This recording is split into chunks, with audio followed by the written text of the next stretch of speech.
नमस्कार बच्चों, आज अपन शुरू करेंगे एनएमआर स्पेक्ट्रोस्कोपी में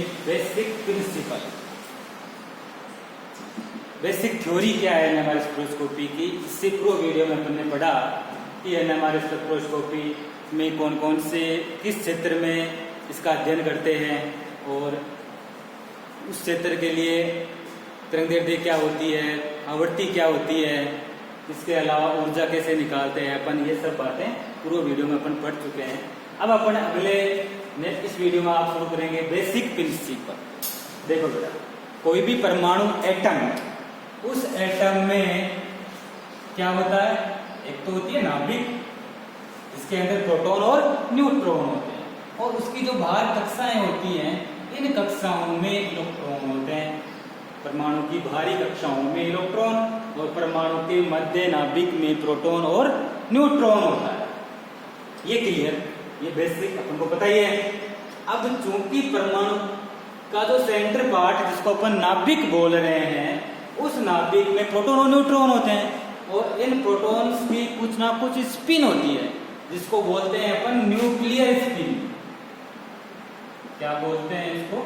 न्यूक्लियर स्पिन बोलते हैं। नाभिकीय चक्रण न्यूक्लियर स्पिन, जिसको अपन कैपिटल आई से लिखते हैं। न्यूक्लियर स्पिन को कैपिटल आई से लिखते हैं। क्लियर? अब बेसिक प्रिंसिपल क्या है, एनएमआर स्पेक्ट्रम कैसे प्राप्त होगा, उसके लिए माना कि अपन मानते हैं कि कोई चार्ज मूविंग पार्टिकल है, कोई भी इलेक्ट्रॉन प्रोटॉन हो सकता है, तो चार्ज मूविंग पार्टिकल मतलब आवेशित कण गति कर रहा है, तो मैं लिखूं charge moving particle, charge moving particle. और चार्ज मूविंग पार्टिकल, कोई भी आवेशित कण जब गति करता है, घूमता है, तो वो क्या उत्पन्न करता है? मैग्नेटिक मोमेंट, मैग्नेटिक मोमेंटम, चुंबकीय आघूर्ण उत्पन्न करता है।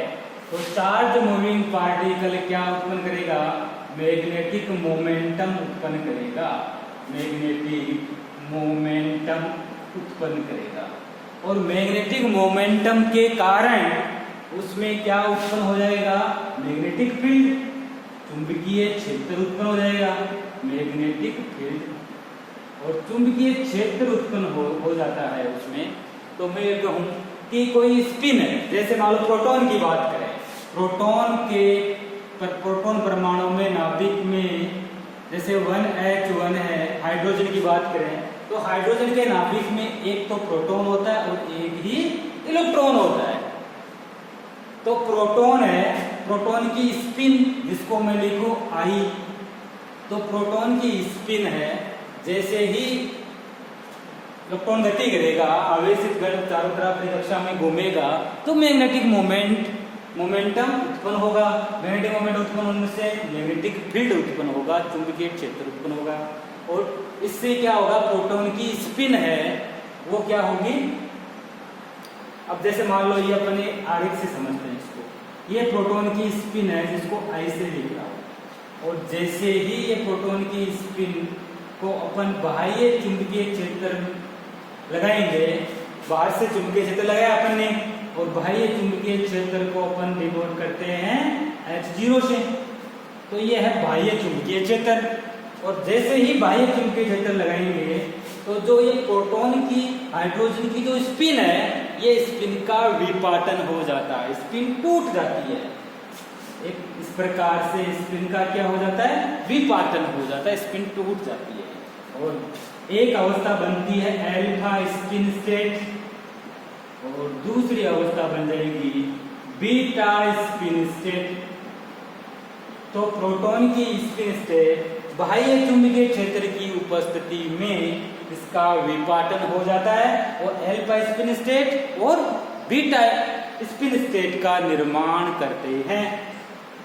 अब दोनों स्पिन स्टेट के बीच का जो अंतराल है, जिसको ऊर्जा अंतराल, जिसको डेल्टा ई से लिखते हैं, और डेल्टा ई ऊर्जा बराबर होता है एच न्यू। तो अपन ये देखें कि नाभिक की स्पिन है, इसका बाह्य चुंबकीय क्षेत्र की उपस्थिति में जैसे विपाटन होगा तो कितनी ऊर्जा रिलीज हुई? या कितनी ऊर्जा उत्सर्जित हुई वो डेल्टा ई एच न्यू के रूप में बाहर निकलती है। अब चूंकि अपन जानते हैं कि डेल्टा ई बराबर ऊर्जा बराबर एच न्यू होता है और नाभिकीय स्पिन के लिए जो फ्रीक्वेंसी होगी न्यू वो गामा h0 बटा 2 पाई के बराबर होती है। और यहाँ पे गामा जो है गामा इसको बोलते हैं गायरो मैग्नेटिक रेशो। गामा को क्या बोलते हैं? गायरो मैग्नेटिक अनुपात। मैग्नेटिक अनुपात गायरो मैग्नेटिक अनुपात बोलते हैं इसको, गायरो मैग्नेटिक रेशो। और जो H0 है ये बाह्य चुंबकीय क्षेत्र है, तो H0 ये है बाह्य चुंबकीय क्षेत्र, बाह्य चुंबकीय क्षेत्र है। तो इसकी सहायता से अपन ऊर्जा निकालें तो डेल्टा E बराबर हो जाएगा H न्यू की जगह ये मान रख देंगे तो गामा H0 बटा 2 पाई। तो इसकी सहायता से अपन जो स्प्लिटेड ऊर्जा है आफ्टर द स्प्लिटिंग विपाटन के बाद जो ऊर्जा प्राप्त होती है उसको अपन कैलकुलेट कर सकते हैं इजीली। अब देखो बेटा गायरो मैग्नेटिक रेशो इसका मान निश्चित होता है। जैसे मान लो प्रोटॉन की बात करें अपन, प्रोटॉन के लिए गामा का मान 26,750 सेंटीमीटर इनवर्स वन होता है। ठीक से स्टैंडर्ड मान प्रोटॉन के लिए। ऐसे ही अलग अलग एटम कार्बन नाइट्रोजन के लिए इसका मान निश्चित होता है, फिक्स होता है। H प्लांक कांस्टेंट है जिसका मान आपको पता ही है, तो H कांस्टेंट H का मान निश्चित है, गामा का मान निश्चित है, 2 पाई खुद फिक्स है। और H0 है बाह्य चुंबकीय क्षेत्र। और ये बाह्य चुंबकीय क्षेत्र सामान्यतया जैसे अपन एक स्पेक्ट्रोफोटोमीटर होता है उसमें अपन 60 मेगाहर्ट्ज या 90 मेगाहर्ट्ज 120 मेगाहर्ट्ज ऐसे अलग अलग आवृत्ति के चुंबकीय क्षेत्र अपन लगाते हैं उसमें।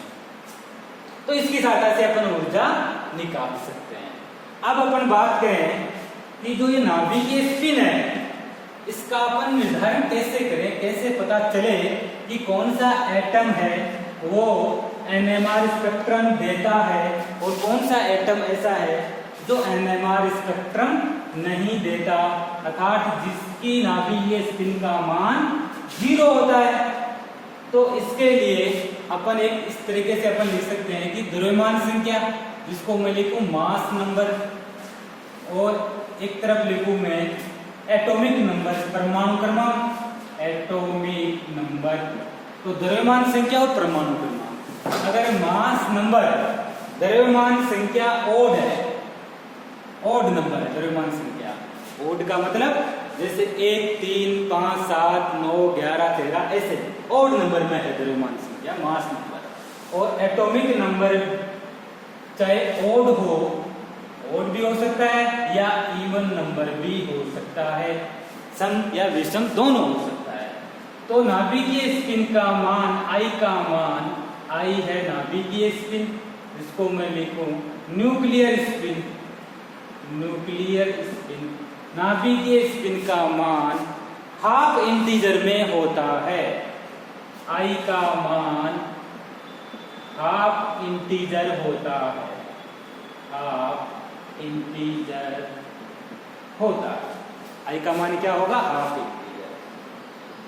जैसे अपन उदाहरण से समझे कि अपन मान लो प्रोटॉन ही ले लेते हैं, इसका एग्जांपल ले लेते हैं। जैसे मान लो इसका एग्जांपल लीजिए प्रोटॉन, प्रोटॉन होता है 1H1, हाइड्रोजन को ऐसे लिखते हैं।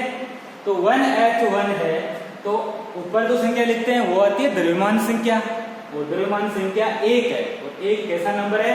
ओड नंबर है। तो मास नंबर ओड है और एटॉमिक नंबर हाइड्रोजन का 1 होता है, एटॉमिक नंबर भी ओड है, मास नंबर भी ओड, एटॉमिक नंबर भी ओड। तो इसके लिए नाभिकीय स्पिन का मान फिक्स होता है, हाफ इंटीजर 1/2 होता है। ऐसे ही मान लो कोई दूसरा अपन ले लें, जैसे मान लो 5B10 बोरोन ले लेते हैं और बोरोन के लिए I का मान कितना होगा? तो हाफ इंटीजर में होगा। अब कितना होगा वो तो एक अपन स्टैंडर्ड मान होता है, तो अपन देखें मास नंबर क्या है 10 है, मास नंबर इवन है, तो अपन इसकी जगह 5b10 की जगह 5b11 ले लेते हैं। इवन मास नंबर ओड लेना है, तो मास नंबर ओड हो गया, एटॉमिक नंबर भी ओड हो गया, तो इसके लिए हाफ इंटीजर में मान होगा, तो 3 गुणा 1/2, जिसको मैं लिखूं 3/2। इसके लिए नाभिकीय स्पिन का मान 3/2 होता है। ऐसे ही अपन नाभिकीय स्पिन का मान निकाल सकते हैं। जैसे मान लो फोर्स की ले ले 16p31, फोर्स का 15 होता है, तो 15p31 मास नंबर भी ओड है और एटॉमिक नंबर भी ओड है, तो इसके लिए नाभिकीय स्पिन का मान इंटीजर में होगा 1/2। तो इस प्रकार अपन नाभिकीय स्पिन का निर्धारण कर सकते हैं, पता लगा सकते हैं कि हाफ इंटीजर में है या इंटीजर है। ये तो बात हुई पहली। दूसरी कंडीशन, यदि ऐसी स्थिति हो मास नंबर इवन नंबर में है, इवन संख्या सम संख्या में है, और एटॉमिक नंबर भी क्या है इवन नंबर है, मास नंबर भी इवन है किसी एटम का और उसका एटॉमिक नंबर भी इवन नंबर में है, तो उसके लिए न्यूक्लियर स्पिन का मान 0 होता है। न्यूक्लियर स्पिन इज 0, नाभिकीय स्पिन का मान 0 होता है। जैसे अपन उदाहरण लेते हैं इसका, कि अपन लिख रहे हैं, जैसे मान लो उदाहरण से समझे कि 2He4 हीलियम की बात करें, तो हीलियम में मास नंबर ऊपर आता है, एटॉमिक नंबर नीचे आता है किसी भी एटम में, तो मास नंबर भी 4 नंबर, इसका मतलब इवन है, एटॉमिक नंबर भी 2 है, इसका मतलब इवन है, दोनों संख्या इवन में है, तो इसके लिए I का मान क्या होगा 0 होगा। ऐसे मान लो कार्बन का लिखे अपन 6C12 6C12 है, मास नंबर भी इवन है और एटॉमिक नंबर भी इवन है, तो इसके लिए I का मान 0 होगा। ऐसे ही मान लो ऑक्सीजन 8 और 16, तो ऑक्सीजन के लिए भी मास नंबर भी इवन है, एटॉमिक नंबर भी इवन है, तो नाभिकीय स्पिन का मान क्या होगा 0 होगा। क्लियर? तो ये तो अपन ने निकाला इससे। अब तीसरी कंडीशन क्या आ जाए, मान लो तीसरी कंडीशन ऐसी हो, थर्ड कंडीशन, कि मास नंबर इवन हो, मास नंबर क्या हो इवन हो। जैसे मान लो मास नंबर तो हो इवन और एटॉमिक नंबर हो ओड, ओड संख्या में एटॉमिक नंबर लिखे हुए हो, तो न्यूक्लियर स्पिन का मान इंटीजर वैल्यू होगी। Nuclear spin will be integer value, will be integer value, integer संख्या, इसका मतलब 1 2 3 4 5 ऐसे इंटीजर नंबर में नाभिकीय स्पिन का मान होता है। उदाहरण से समझे अपन, जैसे मान लो एग्जांपल लिखे अपन 1D2 ड्यूटेरियम ले रहे हैं, तो ड्यूटेरियम में मास नंबर 2 है, ऊपर मास नंबर आता है, तो मास नंबर 2 इसका मतलब इवन नंबर है, एटॉमिक नंबर 1 इसका मतलब ओड नंबर है, तो इसके लिए नाभिकीय स्पिन का मान I का मान 1 होता है, इंटीजर वैल्यू होगी। ऐसे मान लो अपन लिखे 7N40 नाइट्रोजन का ले रहे, तो नाइट्रोजन के लिए मास नंबर 14 तो इवन नंबर है, एटॉमिक नंबर 7 इसका मतलब ओड नंबर है, तो इवन ओड नंबर आ रहे हैं तो इसका मान इंटीजर वैल्यू होगा, इसका मतलब 1 होता है ना। संख्या 7N14 के लिए नाभिकीय स्पिन का मान 1 होता है।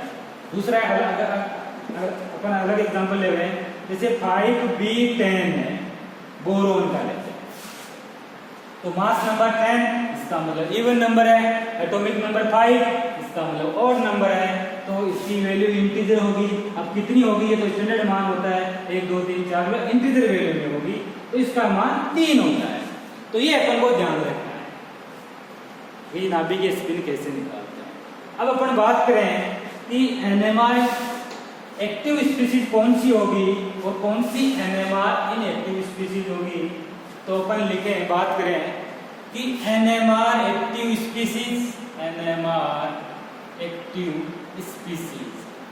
तो NMR एक्टिव स्पीसीज वो होती है जिनके लिए नाभिकीय स्पिन का मान इज नॉट जीरो, मतलब नाभिकीय स्पिन का मान जीरो नहीं होता हो, कुछ ना कुछ हाफ इंटीजर होगा या इंटीजर होगा, कोई भी वैल्यू मान होगा, जैसे मान लो 1H1 है न्यूक्लियर, ये NMR एक्टिव स्पीसीज है, 1D2 है, 7N14 है, 15P31 है, 5B10 है, मतलब बहुत सारे ऐसे स्पीसीज जिनके लिए न्यूक्लियर स्पिन का मान जीरो नहीं होता है, कुछ ना कुछ मान अवश्य होता है, उनको कहते हैं NMR एक्टिव स्पीसीज।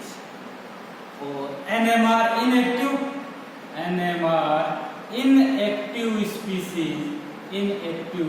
स्पीसीज क्या होगी, जिनके लिए नाभिकीय स्पिन का मान जीरो होता है, शून्य होता है। नाभिकीय स्पिन क्या होती है, जीरो होती है, शून्य होती है। नाभिकीय स्पिन की कुछ ना कुछ वैल्यू होगी, जीरो नहीं होगा, जीरो होगी तो वो कहलाती है NMR इनएक्टिव स्पीसीज। जैसे अपन एग्जांपल अभी लिखा था अपने कि 2He4 I का मान जीरो होता है, ऐसे ही मान लो 6C12 है, I जीरो होता है, 8O16 जीरो होता है। तो इनके लिए न्यूक्लियर स्पिन का मान जीरो है, इसका मतलब ये कैसी स्पीसीज है, NMR इनएक्टिव स्पीसीज है, NMR में स्पेक्ट्रम नहीं देते हैं। तो अपने क्वेश्चन आता है एग्जाम में कि NMR एक्टिव स्पीसीज कौन कौन सी है और NMR इनएक्टिव स्पीसीज कौन कौन सी है, तो आप आसानी से बता सकते हैं। क्लियर। अब NMR स्पेक्ट्रोस्कोपी में एक स्पेक्ट्रोमीटर होता है और उस स्पेक्ट्रोमीटर में अपन को क्या है, कोई भी ऑर्गेनिक कंपाउंड का स्पेक्ट्रम प्राप्त होता है और उस स्पेक्ट्रम का एक पैमाना होता है, उसका अपन क्या करते हैं, अध्ययन करते हैं कि उस स्पेक्ट्रम में कैसे पीक प्राप्त हो रही है, कितनी ऊंचाई की पीक है, कितनी पीक्स प्राप्त हो रही है, तो उन सब का अध्ययन करके अपन कंपाउंड को पहचानते हैं, कंपाउंड की आइडेंटिफाई करते हैं। तो NMR स्पेक्ट्रोस्कोपी का मुख्य उपयोग कंपाउंड की पहचान करना होता है, ऑर्गेनिक कंपाउंड की मुख्यतया पहचान करना। तो जैसे मान लो कैसा पैमाना प्राप्त होता है, इसमें इस प्रकार से एक स्पेक्ट्रम बनता है जिसको कहते हैं NMR स्पेक्ट्रम। एक तरफ तो आता है केमिकल शिफ्ट डेल्टा वैल्यू, 0 से लेकर के 1 2 3 4 5 6 7 8 9 और 10 तक वैल्यू आती है, 0 से लेकर के 10 तक केमिकल शिफ्ट की वैल्यू। और दूसरी तरफ इस प्रकार से फ्रीक्वेंसी होती है 60, जैसे मालूम मैंने लिखा 60 मेगाहर्ट्ज या फिर 90 मेगाहर्ट्ज का हो सकता है स्पेक्ट्रोफोटोमीटर, या फिर 120 मेगाहर्ट्ज। तो इस प्रकार फ्रीक्वेंसी होती है और इसमें इस प्रकार अपन एक टेम्परेरी पैमाना बना रहे हैं कि इस प्रकार का पैमाना प्राप्त होता है, इस प्रकार पीक्स प्राप्त होती हैं जिनका अपन अध्ययन करते हैं।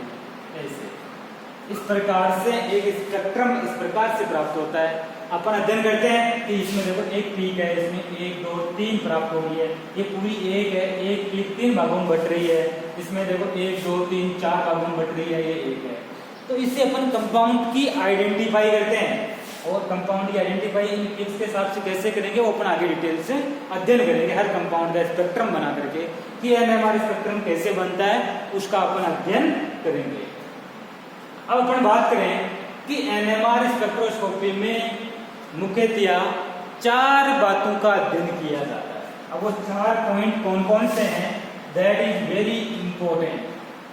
तो सबसे पहला पॉइंट है नंबर ऑफ सिग्नल्स, संकेतों की संख्या का निर्धारण करना। नंबर ऑफ सिग्नल्स कि कोई भी ऑर्गेनिक कंपाउंड लिया हमने, उसमें कितने सिग्नल प्राप्त हो रहे हैं उसका अध्ययन करना। दूसरा पॉइंट है केमिकल शिफ्ट, केमिकल शिफ्ट का निर्धारण करना, केमिकल शिफ्ट का निर्धारण करना। और थर्ड है इंटेंसिटी ऑफ सिग्नल्स, सिग्नल्स की तीव्रता, कितनी ज्यादा तीव्रता है कितनी कम है उसका। तो इंटेंसिटी ऑफ द सिग्नल्स इसका निर्धारण करते हैं। और फोर्थ पॉइंट है splitting of signals, splitting of the signals, signals कैसे टूटते हैं उसका अध्ययन करते हैं। तो इन चारों पॉइंट की सहायता से अपन एक ऑर्गेनिक कंपाउंड की आइडेंटिफाई कर सकते हैं। सबसे पहला पॉइंट है नंबर ऑफ सिग्नल्स, संकेतों की संख्या का निर्धारण करना। तो अपन कोई कंपाउंड दिया हुआ है उसमें संकेतों का निर्धारण कैसे करते हैं, तो नंबर ऑफ सिग्नल्स निर्धारण करने के लिए अपन को 3 बातें याद रखनी इंपॉर्टेंट है। सबसे पहला है होमोटोपिक प्रोटॉन, होमोटोपिक प्रोटॉन मतलब वे प्रोटॉन जो समान एनवायरमेंट होता है, जिनका समान होते हैं, मतलब उनमें कोई विभेदन नहीं कर सकते अपन। होमोटोपिक, होमो का मतलब समान। दूसरा होता है एनिसोटोपिक प्रोटॉन, एनिसोटोपिक, एनिसोटोपिक प्रोटॉन। और तीसरा होता है डायस्टीरियोटोपिक, डायस्टीरियोटोपिक। तो बेटा तीनों वेरी इंपॉर्टेंट पॉइंट है। होमोटोपिक प्रोटॉन होते हैं वो हमेशा एक ही सिग्नल देते हैं। होमोटोपिक प्रोटॉन कितने सिग्नल देते हैं? एक सिग्नल देते हैं NMR में। एनिसोटोपिक प्रोटॉन भी एक सिग्नल देते हैं। डायस्टीरियोटोपिक अलग अलग सिग्नल देते हैं, अलग अलग सिग्नल देते हैं। इनके सिग्नल कैसे प्राप्त होंगे? अलग अलग सिग्नल प्राप्त होंगे, अलग अलग संकेत प्राप्त होंगे। हाँ, अब इंपॉर्टेंट बात यह है कि जो होमोटोपिक प्रोटॉन, जैसे मान लो अपन एग्जांपल से समझते हैं इसको। मैंने एक छोटा सा एग्जांपल लिया एथेन का, CH3, ये एथेन है। सिंपल सा फॉर्मूला एल्केन का, इसको अपन एथेन बोलते हैं, एथेन है। और इसमें CH3 और इसके इधर भी CH3, दोनों तरफ समान ग्रुप जुड़े हुए हैं।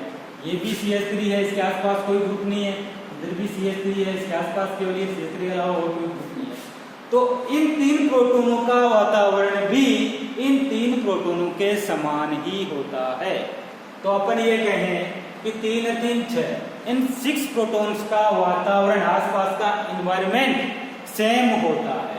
और सेम एनवायरनमेंट वाले प्रोटॉन हमेशा एक सिग्नल देते हैं।